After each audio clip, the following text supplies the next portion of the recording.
What is going on, guys? DBG here, and if you're new to this channel and you like my content, I upload pretty much every day, and I mainly upload a lot of my team content but do a lot of other things. If you enjoy my content, click subscribe and also click that bell, which means you will get a notification for every single video I upload. So anyway, now let's get on to the video. So this is part 2 of the most overpowered players under 10k MT. I made a video about this last week, the same video, part 1. I said if it is 300 likes, I will do another one this week, which is the video I'm doing right now. And you guys hit that like goal within a day. So I'm going to set a like goal in this video of 500 likes. If this video hits 500 likes, next Sunday I will do a most overpowered players for under 20k MT. In this video we are not covering any players under 5k MT because I may do another most overpowered players under 5k. So anyway, now let's get on to the players.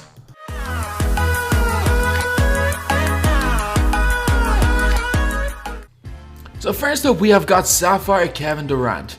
This card right now is about 6k MT. I actually picked one up with 7 gold badges yesterday for 5.5k. So he does drop, and when those team packs come out on Tuesday, this card is probably going to be about 3 or 4k MT. So Kevin Durant is 6'9", even though he's about 6'11" at least. You look at his badges, obviously I got one all badged out with some really nice badges. I think he comes with mid-range Jedi and difficult shots. You look at the stats, 85 driving lab, not too good, but again not too bad. 79 post fadeaway, extremely good. Open shot mid 84, with his release he's going to hit most of them. Open shot 3, 88, which is really good. Not a great passer, not a great rebounder. For some reason only has a 56 block, even though he is leading the Warriors in blocks. 72 on-ball defense, for some reason it feels way higher. 66 driving dunk, again feels so much higher. 80 speed, 84 speed ball, 82 acceleration is good considering he's 6'19". But really, stats wise, Durant is good. Like, very good. But you're thinking, oh, this card's not great. But if you've ever played with any Durant, you know how good his animations are, how good he plays, and how much better he is in games in his stat show. So Durant has 2 hot zones in kind of important places, especially if you're playing him at the 4, because Durant can be played there and probably most effective as a stretch 4. So the pick and pop spot at the top of the key, he can just nail shots from.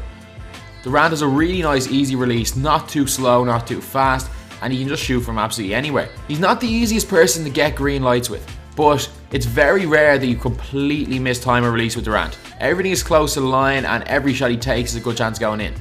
His cold zones are in 2 not very important spots, so it's not too bad. And he also has a hot zone around the basket, meaning that he will finish extremely strong, and also that he will be able to dunk on people.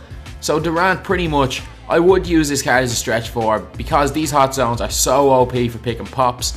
But if you want to use him as a 3, it's fine because he can nail jump shots, he can attack the basket, he can dribble, he can do everything. Durant is one of the most versatile players in the game. Could play, realistically can play 1 through 4, maybe a little bit the 5, but Durant is extremely good. So definitely, if you have 5k MT, I'd pick him up. The Ruby's about 30k MT, the Sapphire's almost as good and costs 25k less.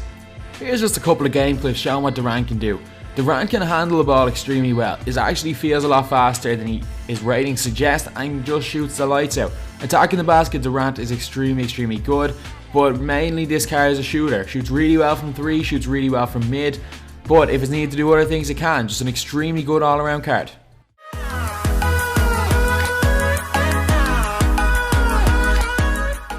Next up we have got Ruby Marc Gasol, and you can pick either of them. I know obviously there's only one for 9,900, one for 10,000 up right now, but I picked up this Marc Gasol here for 4k MT a few days ago. So I'm just going to compare both their stats. Like literally 4k MT a few days ago.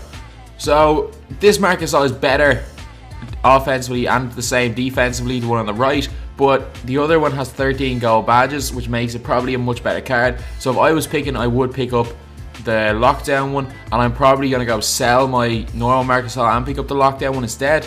This Marc Gasol here is not as good. I picked it up because it was way cheaper than the lockdown one when I did, but now they're around the same price. So yeah, let's compare them.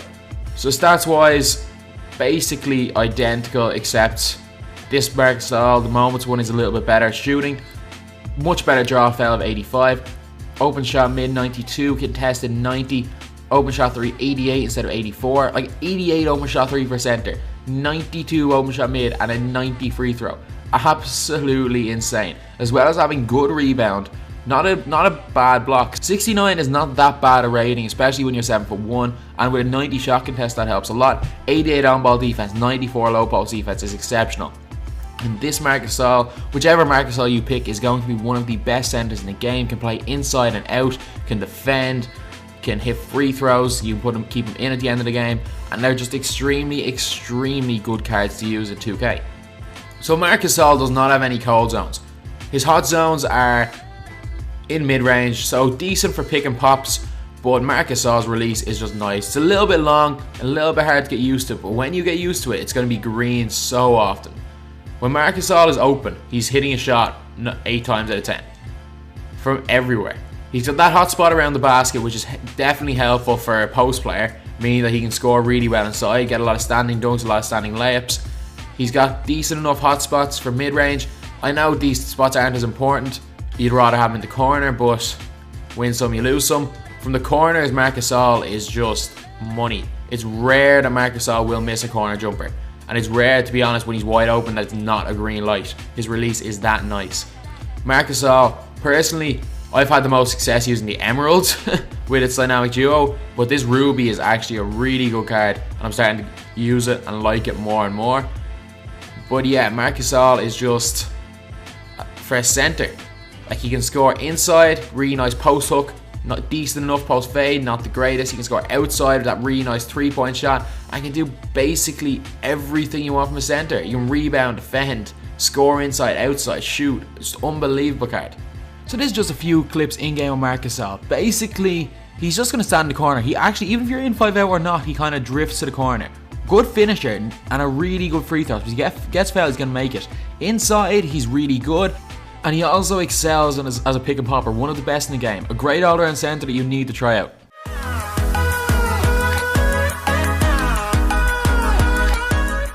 And last up, we have got Kevin Martin. Right now, the cheapest one is 10.5k, but I've seen them up for 8k in the past 2 days. It's probably because this is like, I don't know, 6 o'clock in the morning Eastern time that I'm recording this. So there's none up at the minute. But anyway, 10.5k, extremely good card. He's 6'7", which means he's going to be a very tall shooting guard. 11 bronze badges, some really nice badges, but I wish they were gold, but it's better to have bronze ones than none, to be honest. Looking at these stats, 95 standing layup, 93 driving layup, meaning that he can get to the basket well. Not a great post fadeaway. 95 contest shot mid, 95 open shot mid, 94 off dribble shot mid. Contest shot 3, 93, open 93, off dribble 90, free throw 88. He's got a nice release, a decent release, extremely good. Not a great passer. Ball control apparently is good, 85. Apparently he can speed boost. I don't really use it much, but apparently he can, from what I've heard. Driving dunk 62. He doesn't seem to dunk a lot, so that's pretty much irrelevant. On-ball defense YQ 82. Not the best, but he can still compete. He's still not a bad defender. Not a great one, but not a bad defender. Speed 85, speed with ball 84, acceleration 84. And because he's 6'7", that actually feels a lot faster than the stats show. But yeah, Kevin Martin is an extremely good card to use. I would definitely recommend it because his price is only going to go up. An extremely good shooting Amethyst card. If you buy him now, there is no way when that card becomes rare that he's going to go anywhere under 10k, let's be honest. So Kevin Martin doesn't have any cold zones, and the majority of the court's a hot zone. Basically, everywhere outside the 3-point line is a hot zone. Everywhere from 3. So he's got extremely good shooting stats, like some of the best shooting stats in the game, as well as having hot zones literally everywhere outside the 3-point line. So Kevin Martin is definitely one of the best 3-point shooters in the game, without doubt. His release is a little bit weird. It takes a little bit of time to get used to, and it's not actually as fast as it used to be. In previous 2Ks, his release was the fastest release in the game, and it was so easy to get greens with him. It was so easy to hit every shot you took with Kevin Martin, but this year it's not the case. But I don't really think that's a problem. His release is a lot kind of easier to get used to, and it's a lot harder to completely miss time because it's not so quick. I'm not going to show any in-game clips with Kevin Martin because it is going to spoil tomorrow's video, but basically I'll give you a little bit of a hint for what tomorrow's video is going to be. Kevin Martin dropped 50 points on one of my subscribers in 2 quarters. Yep, 50 in 2 quarters. So anyway, that's the video. In my opinion, these are 3 of the most overpowered players under 10k MT. I did another one of these videos. I'll leave a link to that in the description. And I also did the best players under 5k. So yeah, if this video hits 500 likes, I will do a most OP players under 20k next week. And as always, thanks for watching. Please like, comment, and subscribe. With all the things that's going on, I lost track, I felt so strong. I got you on my mind, but something's been done wrong. Sometimes I've been thinking of what to make of